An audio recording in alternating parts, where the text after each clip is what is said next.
पिछले 20 सालों से तो नीतीश कुमार ही टिके हुए थे। इन दोनों के रहते किसी और पार्टी के किसी नेता का सीएम बनना मिशन इम्पॉसिबल की तरह था और नीतीश कुमार तो जहां देखते थे कुर्सी पर खतरा तो दल भी बदल लेते थे।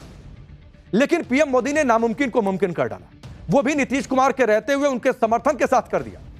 लालू यादव के रहते हुए बीजेपी का सीएम बिहार में बन गया। बिहार की जो राजनीति पहले नीतीश और लालू के इर्द गिर्द घुमा करती थी, वो अब आने वाले समय में पूरी तरह बीजेपी के इर्द गिर्द चलेगी। नीतीश कुमार अब केंद्र में रहेंगे, यहां पर रहेंगे राज्यसभा में। और पीएम मोदी ने बिना किसी विवाद के, बिना किसी नाराजगी के, बिना किसी पचड़े के, बिना किसी झगड़े के बिहार में इतना बड़ा काम कर दिया। राज्यसभा जा रहे नीतीश कुमार ने आज सीएम पद से इस्तीफा दे दिया। इसके बाद बिहार एनडीए की बैठक हुई और इस बैठक में सम्राट चौधरी को बिहार एनडीए विधायक दल का नेता चुन लिया। इस बैठक में नीतीश कुमार भी मौजूद थे और सिर्फ मौजूद नहीं थे। जब नेता चुना गया सम्राट चौधरी को, तो आप तस्वीर देखिए कैसे वो खुद खड़े हुए और सम्राट चौधरी को उन्होंने माला पहनाकर उन्हें सम्मानित किया। जिसके बाद सम्राट चौधरी ने भी नीतीश कुमार के पैर छुए, उनका आशीर्वाद लिया और बीजेपी कह भी रही है कि नीतीश कुमार के मार्गदर्शन में आगे बढ़ेंगे। इस मीटिंग के बाद सम्राट चौधरी एनडीए के नेताओं के साथ लोक भवन जा पहुंचे, जहां उन्होंने राज्यपाल के सामने सरकार बनाने का दावा पेश कर दिया। कल सुबह जब घड़ी में 11 बजेंगे, सम्राट चौधरी बिहार के मुख्यमंत्री पद की शपथ लेंगे और नीतीश युग के बाद बिहार में शासकीय तौर पर सम्राट युग की या बीजेपी युग की आप कह लीजिए शुरुआत हो जाएगी। इससे पहले नीतीश कुमार ने बतौर सीएम आखिरी कैबिनेट बैठक लिया। इस बैठक में सरकार के सभी मंत्री शामिल हुए। बैठक खत्म होने के बाद नीतीश कुमार ने एनडीए के सभी विधायकों को अलविदा कहा, जिसके बाद सभी विधायक भावुक हो गए। इस मीटिंग के बाद नीतीश कुमार ने सीएम पद से इस्तीफा दे दिया। इसके बाद बिहार में एनडीए की मीटिंग हुई, जो तस्वीरें हमने थोड़ी देर पहले आपको दिखाई, जहां नीतीश कुमार ने सम्राट चौधरी पर भरोसा जताते हुए कहा कि उन्हें हमेशा मेरा सहयोग मिलता रहेगा। वहीं सम्राट चौधरी ने भी कहा कि उनके लिए यह गौरव का पल है। सम्राट चौधरी ने खुद पर भरोसा जताने के लिए पीएम मोदी और नीतीश कुमार का आभार जताया। सुनिए। ये मेरे लिए भी गौरव का क्षण है कि देश के यशस्वी प्रधानमंत्री आदरणीय नरेंद्र मोदी जी ने और आदरणीय नीतीश कुमार जी ने मुझे ये भरोसा किया है कि नीतीश कुमार जी और नरेंद्र मोदी के सपनों को साकार किया।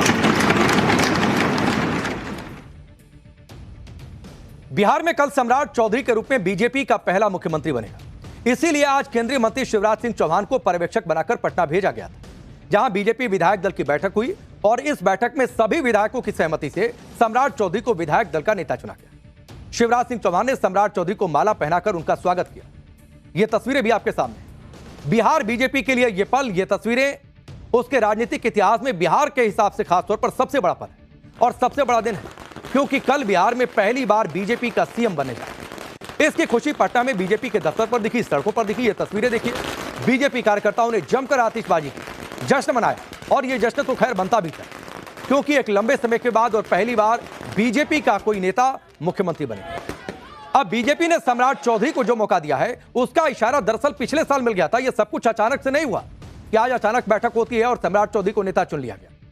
पिछले साल बिहार चुनाव के वक्त जब अमित शाह सम्राट चौधरी के लिए रैली करने गए थे, तब उन्होंने चुनावी मंच से इशारा कर दिया था, हो सकता है आपको याद भी हो, सम्राट चौधरी के कंधे पर बीजेपी बड़ी जिम्मेदारी देने वाली है। सुनिए उस मंच से अमित शाह ने क्या कहा। और आप भरोसा रखिए, सम्राट जी को प्रचंड बहुमत से जिताइए। मोदी जी सम्राट जी को बड़ा आदमी बनाएंगे।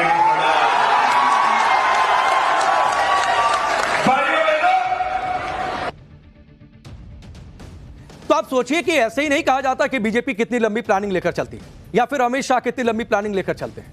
जब चुनाव प्रचार चल रहा था तभी दिमाग में था कि आगे क्या करना है, और वो दिन आ गया। कल बिहार में जब बीजेपी का सीएम बनेगा, तब बीजेपी एक और ऐतिहासिक रिकॉर्ड बनाएगी। ऐसा पहली बार होगा जब देश के 16 राज्यों में बीजेपी का अपना सीएम होगा, यानी 16 राज्यों में बीजेपी का नेता सीएम की कुर्सी पर बैठा होगा। इसके अलावा एक दिलचस्प आंकड़ा यह भी बनेगा कि देश की 64% आबादी ऐसी होगी जहां पर बीजेपी का राज होगा, जहां पर बीजेपी शासन में। आप यह भी देखिए कि बीजेपी शासित 16 राज्यों में से 9 राज्यों के मुख्यमंत्री 55 साल से कम उम्र के हैं। यह भी अपने आप में एक दिलचस्प बात है, जबकि 16 में से सिर्फ 7 राज्यों के मुख्यमंत्री 55 साल की उम्र सीमा से ऊपर हैं और 16 में से केवल 3 राज्यों के मुख्यमंत्री 60 साल या उससे ऊपर के हैं। अब तो दूसरी पार्टियों को भी यह डेटा देखना चाहिए। बीजेपी का अपना सीएम तो बिहार में बन गया, लेकिन लोग यह भी चर्चा कर रहे थे कि नीतीश कुमार के बेटे निशांत को क्या मिलेगा। निशांत कुमार ने हाल ही में पार्टी ज्वाइन की है, उनकी सक्रियता दिख भी रही थी। निशांत कुमार के लिए कहा जा रहा था कि वो डिप्टी सीएम बनेंगे, सरकार में डिप्टी की भूमिका होगी। लेकिन आज तय हो गया कि निशांत कुमार डिप्टी सीएम नहीं बनेंगे। निशांत कुमार बिहार मंत्रिमंडल में भी शामिल नहीं होंगे, यानी सीधे तौर पर सरकार का हिस्सा नहीं होंगे, बल्कि निशांत कुमार फिलहाल संगठन का काम करना चाहते हैं, पार्टी में काम करना चाहते हैं। किसी सदन का सदस्य बनने के बाद ही सरकार में शामिल होने पर वो विचार कर सकते हैं। यह जानकारी आज निकलकर सामने आई। उधर नीतीश कुमार ने इस्तीफे के बाद आज क्या कहा वो भी आप देख लीजिए। नीतीश कुमार ने क्या लिखा सोशल मीडिया पर, वो आपके सामने रखता हूं। 2005 से बिहार में कानून का राज है और हम लगातार विकास के काम में लगे हुए हैं। सरकार ने सभी तबकों का विकास किया, हिंदू मुस्लिम सभी धर्मों सभी जातियों के लिए काम किया। शिक्षा, स्वास्थ्य, सड़क, बिजली, कृषि, हर क्षेत्र में काम हुआ। महिलाओं युवाओं के लिए भी काम हुआ। नई सरकार को मेरा पूरा सहयोग है और मेरा पूरा मार्गदर्शन बना रहेगा। बिहार बहुत आगे बढ़ेगा, यह नीतीश कुमार ने सोशल मीडिया पर लिखा। ना सिर्फ अपना समर्थन जताया, बल्कि जो विरोधी दल हैं, जो इस आस में बैठे थे कि बिहार में रहे तो नीतीश कुमार किसी दिन पलटी मार दें और अपनी किस्मत जग जाए, उनको भी एक झटका लगा। सम्राट चौधरी को बीजेपी ने सीएम पद के लिए चुना, लेकिन इसका क्रेडिट आरजेडी ले रही। तेजस्वी यादव कह रहे हैं कि सम्राट चौधरी ने राजनीति का ककहरा लालू प्रसाद की पाठशाला में सीखी थी और अब लालू की पाठशाला से निकले छात्र को ही बीजेपी ने बिहार का सीएम चुना है। सुनिए जरा उन्होंने क्या कुछ कहा। मुख्यमंत्री बन रहे हैं, सम्राट का नाम आ रहा है, तेजस्वी को नौकरी फेल जरूर कहोगे, लेकिन उनके सर्टिफिकेट का जांच नहीं होगा। हम तो नौकरी फेल नहीं, नौकरी पास है।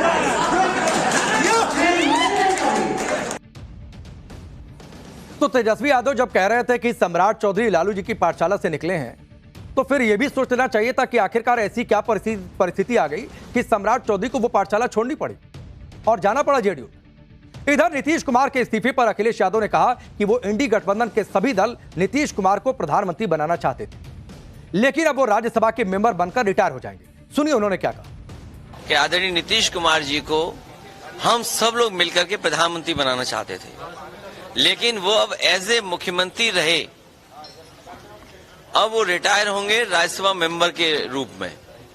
हम तो चाहते थे कि प्रधानमंत्री के रूप में रिटायर हों, लेकिन अब वो राज्यसभा के मेंबर होकर के ही रिटायर हो जाएंगे। अब सोचिए, दरअसल इसके पीछे एक दर्द भी, और दर्द ये कि इस बात की संभावना थी कि जब तक बिहार में है, क्या पता किसी दिन वो दल बदले और प्रधानमंत्री मोदी को सत्ता से हटा सके। फिर अखिलेश यादव को यह भी सोचना चाहिए था कि वो प्रधानमंत्री बनाकर जिन नीतीश कुमार को रिटायर करवाना चाह रहे थे, उन्हें कम से कम इंडी गठबंधन में लाकर उसका संयोजक ही बना दिए होते। कितना बवाल मचा था कि नीतीश कुमार इंडी गठबंधन का नेतृत्व करें, संयोजक बन जाएं। उनसे बेहतर सबको सब विपक्षी दलों को कोई एक साथ नहीं रख सकता है। तो आप सोचिए, जो विपक्षी दलों के इस इंडी गठबंधन का कन्वेनर तक नहीं बना पाए, वो प्रधानमंत्री क्या बनाते। हाँ, एक उम्मीद थी, और उम्मीद यह थी कि किसी दिन नीतीश कुमार नायडू पलटी मारें और प्रधानमंत्री मोदी को सत्ता से हटा दें, लेकिन वो उम्मीद भी अब धरी की धरी रही। खैर, चलिए आगे बढ़ते हैं। फिलहाल बिहार में बीजेपी अब ड्राइविंग सीट पर आ गई है, तो इससे यूपी से लेकर बंगाल तक हड़कंप मचा है, क्योंकि इसका असर देखने को मिलेगा इन दोनों राज्यों में। बंगाल में तो ममता बनर्जी इस बार सबसे कठिन चुनाव लड़ रही है।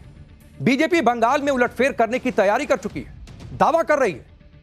इसी बीच ममता बनर्जी के लिए नई मुसीबत तब आ गई जब इंडी गठबंधन में उनके ही साथी बंगाल चुनाव में ममता बनर्जी के खिलाफ उतर गए। बंगाल में वोटिंग से ठीक 10 दिन पहले आज राहुल गांधी की एंट्री हो गई बंगाल चुनाव में।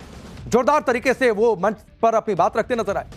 पहले ही दिन राहुल गांधी ने बंगाल में ताबड़तोड़ 3 रैलियां कर डाली और तीनों ही रैलियों में राहुल गांधी के निशाने पर ममता बनर्जी रही। यानी इंडी गठबंधन में एक साथ मिलकर लड़ने वाली 2 पार्टियां बंगाल चुनाव में एक दूसरे की पोल खोलने में जुट गई हैं। रोजगार के मुद्दे पर राहुल गांधी ने कहा कि बंगाल में मजाक हो रहा है, क्योंकि दीदी ने 5 लाख लोगों को रोजगार देने का वादा किया था, रोजगार मिला नहीं, जबकि 84 लाख युवाओं ने बेरोजगारी भत्ते के लिए आवेदन किया है। सुनिए आज राहुल गांधी ने क्या कहा। ममता जी कहती हैं 5 लाख युवाओं को मैं रोजगार दूंगी और 84 लाख युवाओं ने अनएम्प्लॉयमेंट अलाउंस मांगा है। मजाक हो रहा है बंगाल के साथ। तो तृणमूल कांग्रेस भी भ्रष्टाचार की रेस में कम नहीं है। भाइयों और बहनों, Saradha chit fund scam, 17 lakh investors का पैसा, 1900 करोड़ रुपए उनको वापस नहीं दिया। Rose Valley chit fund scam, 31 lakh investors का पैसा लिया, 6,600 करोड़ रुपए अभी तक वापस नहीं दिए। अब राहुल गांधी मजाक की बात कर रहे हैं। अब सवाल तो यह भी है कि क्या यह मजाक है कि आप जनता को आपने क्या समझ कर रखा है कि केंद्र में जब बातचीत होगी तो एक साथ आ जाएंगे, राज्य की बात होगी तो अलग अलग लड़ेंगे, एक दूसरे को बुरा भला कहेंगे। अरे लड़ना है तो यहां भी एक साथ लड़ो। इधर बंगाल में वोटिंग से ठीक 10 दिन पहले ईडी ने बड़ी कार्रवाई कर दी है। ईडी ने आईपैक के को फाउंडर और डायरेक्टर विनेश चंदेल को गिरफ्तार कर लिया। ईडी ने यह कार्रवाई 2020 के कोयला चोरी घोटाला केस से जुड़े मनी लॉन्ड्रिंग केस में की। ईडी ने विनेश चंदेल को कल शाम करीब 7:45 बजे तब गिरफ्तार कर लिया जब वो दिल्ली में मौजूद थे। ईडी ने देर रात विनेश चंदेल को पाटियाला हाउस कोर्ट के एडिशनल सेशंस जज शेफाली बरनाला टंडन के घर पर पेश किया, जहां कोर्ट ने उन्हें 10 दिन की ईडी रिमांड पर भेज दिया। विनेश चंदेल की गिरफ्तारी से टीएमसी जाहिर सी बात है बुरी तरह तमतमाई है। विनेश चंदेल की गिरफ्तारी के बाद टीएमसी ने कहा कि ईडी का एक्शन बहुत बड़ी चुनावी साजिश है और इसीलिए यह गिरफ्तारी हुई। टीएमसी ऐसा इसलिए कह रही है क्योंकि आईपैक वो राजनीतिक कंसल्टेंसी फर्म है जो टीएमसी के लिए चुनावी रणनीति बनाती है और चुनाव से ठीक पहले आईपैक के को फाउंडर को गिरफ्तार होना टीएमसी के लिए बड़ा झटका माना जा रहा है। टीएमसी का यह गुस्सा इसलिए भी है क्योंकि आईपैक पर ईडी का शिकंजा अभी और कसने वाला है। उन्हें यह पता है दरअसल कि यह जो शिकंजा कसता जा रहा है यह रुकेगा नहीं। आप देखिए कि ईडी ने आईपैक के को फाउंडर पुलकित जैन और आईपैक के डायरेक्टर प्रतीक जैन की पत्नी बारबी जैन को समन जारी किया। पुलकित जैन प्रतीक जैन के भाई हैं। ईडी ने दोनों को कल यानी 15 अप्रैल को दिल्ली ईडी हेडक्वार्टर में पेश होने के लिए कहा। तो ये सारी परिस्थितियां बदलती जा रही हैं और आपको वो तस्वीर भी याद होगी जब आईपैक के ठिकानों पर रेड पड़ी थी और कैसे ममता बनर्जी खुद पहुंच गई थी अपने अधिकारी के साथ और फाइल हाथ में लेकर जाते हुए नजर आई थी, देखी थी, जिसको लेकर अलग बवाल मचा था।